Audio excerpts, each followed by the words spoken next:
প্রিয় দর্শক, আজকের ভিডিওতে আমরা এমন এক জিন বা ভূতের কথা জানব যে নবী করিম সাল্লাল্লাহু আলাইহি ওয়াসাল্লামের মুখের উপরে থুথু নিক্ষেপ করেছিল। নাউযুবিল্লাহি মিন যালিক। অতঃপর তার শেষ পরিণতি কি হয়েছিল? মদিনার আকাশটি আজকে যেন একটু বেশি ভারী। আধো অন্ধকার ভোরের বেলায় যখন পুরো মদিনা ঘুমিয়ে আছে, তখন নবী করিম সাল্লাল্লাহু আলাইহি ওয়াসাল্লাম ঘুম থেকে উঠে গেলেন। তিনি মহান আল্লাহ রব্বুল আলামিনের ডাকে সাড়া দিতে কখনোই গাফলতি করতেন না। তিনি ঘুম থেকে উঠে ঘর থেকে বের হয়ে গেলেন অজু করার জন্য। উত্তম রূপে অজু করে তিনি দাঁড়িয়ে গেলেন তাহাজ্জুদের জায়নামাজের উপরে, তার সৃষ্টিকর্তার ডাকে সাড়া দিতে।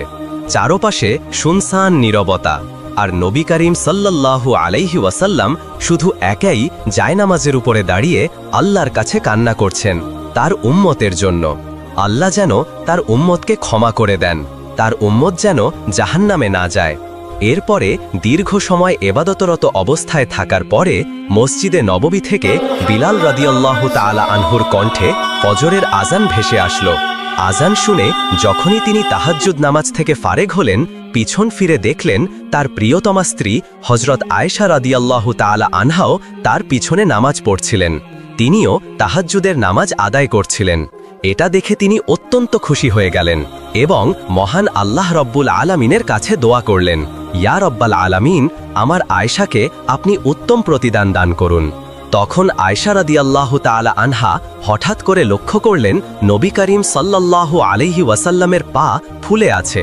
তখন তিনি জিজ্ঞাসা করলেন, ইয়া রাসূলুল্লাহ, আপনার পা তো ফুলে আছে। মহান আল্লাহ রব্বুল আলামিন তো আপনার আগে এবং পরে সমস্ত গুনাহ মাফ করে দিয়েছেন, কারণ আপনি আল্লাহর রাসূল। তা সত্ত্বেও এত কষ্ট করছেন কেন? ফাতেমা রাদিয়াল্লাহু তাআলা আনহার কথা শুনে নবী করিম সাল্লাল্লাহু আলাইহি ওয়াসাল্লাম একটু মুচকি হাসলেন এবং বললেন, হে আয়েশা, আমি কি আল্লাহর একজন শুকরগুজার বান্দা হব না? তিনি বিশ্বজাহানকে সৃষ্টি করেছেন এবং আমাকেও সৃষ্টি করেছেন। আমি কি তার কৃতজ্ঞতা জ্ঞাপন করব না? হে আয়েশা, ফজরের আজান দিয়েছে তো, বেশিক্ষণ হয়নি। তুমি এক কাজ করো, আবু জাহম আমাকে যেই চাদরটি হাদিয়া দিয়েছে সে চাদরটি আমাকে এনে দাও। মসজিদে সবাই আমার জন্য অপেক্ষা করছেন। নিশ্চয়ই এরপরে নবীজি সেই চাদরটি গায়ে দিয়ে চলে গেলেন মসজিদে নববীতে নামাজ পড়ানোর উদ্দেশ্যে। চাদরটি আবু জাহাম সামদেশ থেকে আমদানি করেছিল। তা দেখতে অনেক সুন্দর ছিল, তাতে নকি করা ছিল। অনেক বর্ণনায় পাওয়া যায় চাদরটি লাল রঙের ছিল। হাঁটার সময় নবী করিম সাল্লাল্লাহু আলাইহি ওয়াসাল্লাম কখনো তার দৃষ্টি উঁচু করে হাঁটতেন না। তিনি মধ্যম পন্থায় দৃষ্টি রাখতেন, যেন কারো সাথে ধাক্কাও না খান এবং মাটিতে কিছু থাকার কারণে তিনি হোঁচট খেয়ে নাও পড়ে যান। মসজিদে নববীতে গিয়ে নবী করিম সাল্লাল্লাহু আলাইহি ওয়াসাল্লাম ফজরের নামাজের ইমামতি করলেন এবং সাধারণভাবেই তিনি লম্বা একটি সূরা তেলাওয়াত করলেন। নবীজির কণ্ঠে ছিল হৃদয় কারাসুর, তাতে ছিল স্নিগ্ধতার ছোঁয়া। আল্লাহ কি কুদরত! কোনো মাইক বা সাউন্ড সিস্টেমের ব্যবস্থা ছিল না। তাও মুসল্লির সংখ্যা যতই থাকুক না কেন, সামনের মুসল্লিরা পবিত্র কোরআনে কারিম বা তাকবীরের আওয়াজ যতটুকু শুনতে পেত, পিছনের মুসল্লিরাও ঠিক তেমনি ততটুকুই আওয়াজ শুনতে পেত। নামাজ শেষ করার পরে নবী করিম সাল্লাল্লাহু আলাইহি ওয়াসাল্লাম মুসল্লিদের দিকে ফিরে বসলেন এবং এক সাহাবীকে ডেকে বললেন, এই চাদরটি আবু জাহামকে দিয়ে দাও, কারণ এটি নামাজের সময় আমার ধ্যান বিচ্যুত করেছিল, আর যেই বস্তু আল্লাহর শ্রণ থেকে বিমুখ করবে আমার তা প্রয়োজন নেই। এরপরে আদিয়া মাস্তুনা আদায় করা শেষ করে মুসল্লিদেরকে তার দিকে একটু এগিয়ে বসতে বললেন এবং বললেন, হে মুসল্লিরা, আজকে আমি তোমাদেরকে হযরত সুলাইমান আলাইহিস সালাতু ওয়াস সালামের একটি ঘটনা বলবো, যা পবিত্র কোরআনে কারিমে সূরা সোয়াদে বর্ণিত রয়েছে। সাহাবীরা যখনই নবীজির মুখ থেকে কিছু শোনার সুযোগ পেতেন, তারা এগিয়ে আরও আগ্রহ করে বসতেন। তারা সকলেই একটু এগিয়ে বসল। তখন নবী করিম সাল্লাল্লাহু আলাইহি ওয়াসাল্লাম গল্পের আকারে বলতে শুরু করলেন, হে সাহাবীরা, শোনো, সুলাইমান আলাইহিস সালাতু ওয়াস সালামকে মহান আল্লাহ রব্বুল আলামিন শুধু নবুতি দান করেননি, তাকে অনেক বড় রাজত্ব এবং জ্ঞান পাশাপাশি প্রজ্ঞাও দান করেছিলেন। তার অধীনস্থে বিশাল একটি সেনাবাহিনীও ছিল, যার মধ্যে মানুষ, জিন এবং পশু পাখি সবাই শৃঙ্খলাবদ্ধভাবে থাকত। আর তার যুদ্ধের জন্য ছিল অগণিত শক্তিশালী ঘোড়া, যা যুদ্ধের সময় শত্রুকে অনেক সহজেই পরাস্ত করতে পারত। একদিন বিকেলবেলায় সুলাইমান আলাইহিস সালাতু ওয়াস সালাম তার সেনাবাহিনীর জন্য প্রস্তুত করা সুন্দর এবং দ্রুতগামী ঘোড়াগুলো দেখতে চাইলেন। সম্ভবত তিনি কোনো যুদ্ধের প্রস্তুতি নিচ্ছিলেন। তাই খাদেমদেরকে তার আস্তাবল্য থেকে ঘোড়াগুলো আনতে বললেন। এগুলো অনেক দ্রুতগামী ঘোড়া ছিল, যা যুদ্ধের সময় ঝড়ের বেগে দৌড়াত। কিছু কিছু দুর্বল বর্ণনায় পাওয়া যায় সেই ঘোড়াগুলোর মধ্যে কিছু সংখ্যক ঘোড়া ডানা বিশিষ্ট ছিল, যা প্রয়োজনবশত সময়কালে আকাশে উঠতে পারত। ওইগুলোকে পঙ্খিরাজ ঘোড়া নামে আখ্যায়িত করা হয়। এরপরে সেই ঘোড়াগুলোকে আনা হলো। সেগুলো অনেক সৌন্দর্যমণ্ডিত ছিল এবং অত্যন্ত দিলকশ ও অসাধারণ আকর্ষণীয় ছিল। সুলাইমান আলাইহিস সালাতু ওয়াসসালাম ঘোড়াগুলোকে পরিদর্শন করতে লাগলেন। ঘোড়াগুলোকে দেখতে দেখতে তিনি এতটাই মগ্ন হয়ে গেলেন যে সূর্য অস্মিত হয়ে গেল, তিনি খবরও পেলেন না। এভাবেই বেশ খানিকটা সময় অতিবাহিত হওয়ার পরে তিনি বুঝতে পারলেন সেদিনকার আসরের সময়ের এবাদত তিনি এখনও আদায় করেননি। তিনি তখন অত্যন্ত মর্মাহত হলেন এবং দুঃখ প্রকাশ করলেন এবং অস্ত্রসিক্ত ভেজা চোখে বলতে লাগলেন, এই ঘোড়াগুলোকে আমি ভালোবাসি শুধু মহান আল্লাহ রব্বুল আলামিনের জন্য, কারণ এগুলো জিহাদের কাজে লাগত এবং জিহাদ শুধু স্রষ্টার সন্তুষ্টির জন্য। তবে ঘোড়াগুলোর প্রতি মনোযোগের কারণে যেহেতু আমি আসরের এবাদতই ভুলে গিয়েছি, সেহেতু এই ভালোবাসা কখনোই গ্রহণযোগ্য হবে না। তখন তিনি আর বিলম্ব করলেন না, সাথে সাথেই পদক্ষেপ নিলেন এবং তিনি তার খাদেমদেরকে ঘোড়াগুলো পুনরায় আবার তার কাছে আনতে বললেন।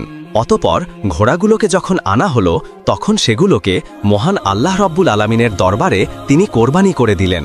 পবিত্র কোরআনে কারিমের বর্ণনায় পাওয়া যায়, তিনি সেই ঘোড়াগুলোর পায়ের রগ এবং গলা কেটে দিলেন। সেগুলোকে কোরবানি করার পরে তিনি মহান আল্লাহ রব্বুল আলামিনের দরবারে দুহাত তুলে দোয়া করতে লাগলেন এবং বললেন, ইয়া রব্বুল আলামিন, আপনি আমাকে ক্ষমা করে দিন এবং আমাকে এমন রাজত্ব দান করুন যা আমার পরবর্তীতে কারোর জন্য প্রযোজ্য না হয়, এবং আপনি বড়ই দানশীল। সাহাবায়ে একরাম নবী করিম সাল্লাল্লাহু আলাইহি ওয়াসাল্লামের মুখে এত সুন্দর এবং শিক্ষণীয় একটি ঘটনা শুনতে পেরে তারা অনেক সৌভাগ্যবান মনে করলেন নিজেদেরকে। তাদের অন্তরে পুলকিত অনুভব করলেন। অবশেষে তিনি দৈনন্দিন আমল শেষ করে মসজিদ থেকে বের হয়ে গেলেন। অন্যদিকে পথিমধ্যেই কিছু সাহাবীগণ একত্রিত হয়ে আলোচনা করছিলেন। একজন বলতে লাগল, দেখেছ, আমরা কত ভাগ্যবান, নবীজির মুখে পবিত্র কোরআনে কারিমের ঘটনাবলী আমরা শুনতে পাচ্ছি। নবী ও রাসূলগণের শান মান এবং মর্যাদা কত উচ্চ মানের হয়, আর আমরা তেমনি একজন নবী ও রাসূলের কাছে রয়েছি। তার কথা শেষ হতে না হতেই পাশের থেকে একজন তার কথায় সম্মতি প্রকাশ করে বললেন, হ্যাঁ, আপনি ঠিকই বলেছেন। যেমন হজরত ইব্রাহিম আলাইহিস সালাতু ওয়াসসালামকে মহান আল্লাহ রব্বুল আলামিন খলিল হিসাবে গ্রহণ করেছেন এবং মুসা আলাইহিস সালাতু ওয়াসসালাম মহান আল্লাহ রব্বুল আলামিনের সাথে সরাসরি কথা বলেছেন, যার কারণে তাকে কালিমুল্লাহ বলা হয়, এবং হজরত ঈসা আলাইহিস সালাতু ওয়াসসালামকে মহান আল্লাহ রব্বুল আলামিন পিতা ছাড়াই জন্ম দিয়েছেন, যার কারণে তাকে রুহুল্লাহ বলা হয়। এদিকে তাদের কথোপকথন অবস্থাতেই নবী করিম সাল্লাল্লাহু আলাইহি ওয়াসাল্লাম ইতিমধ্যেই সেখানে উপস্থিত হয়ে গিয়েছিলেন। অতপর তাদের উদ্দেশ্য করে বলতে লাগলেন, হে আমার সাহাবীগণ, শোনো, তোমরা যা বলেছ তা একদমই ঠিক আছে। হজরত ইব্রাহিম আলাইহিস সালাতু ওয়াসসালাম খলিলুল্লাহ অর্থাৎ আল্লাহ তাআলার প্রিয় বন্ধু, এবং হজরত মুসা আলাইহিস সালাতু ওয়াসসালাম কালিমুল্লাহ অর্থাৎ আল্লাহ রব্বুল আলামিন তার সাথে সরাসরি কথা বলেছেন, এবং হজরত ঈসা আলাইহিস সালাতু ওয়াসসালাম রুহুল্লাহ অর্থাৎ আল্লাহ তাআলার বিশেষ রূহ, কোনো পিতা ছাড়াই তার জন্য বরাদ্দ করা হয়েছে। কিন্তু মনে রাখবে, মহান আল্লাহ রব্বুল আলামিন আমাকে হাবিবুল্লাহ হিসাবে গ্রহণ করেছেন, কিন্তু এই ক্ষেত্রে আমি অহংকার করি না। এরপরে সামান্য কিছু কথোপকথন করে নবী করিম সাল্লাল্লাহু আলাইহি ওয়াসাল্লাম সেখান থেকে চলে গেলেন।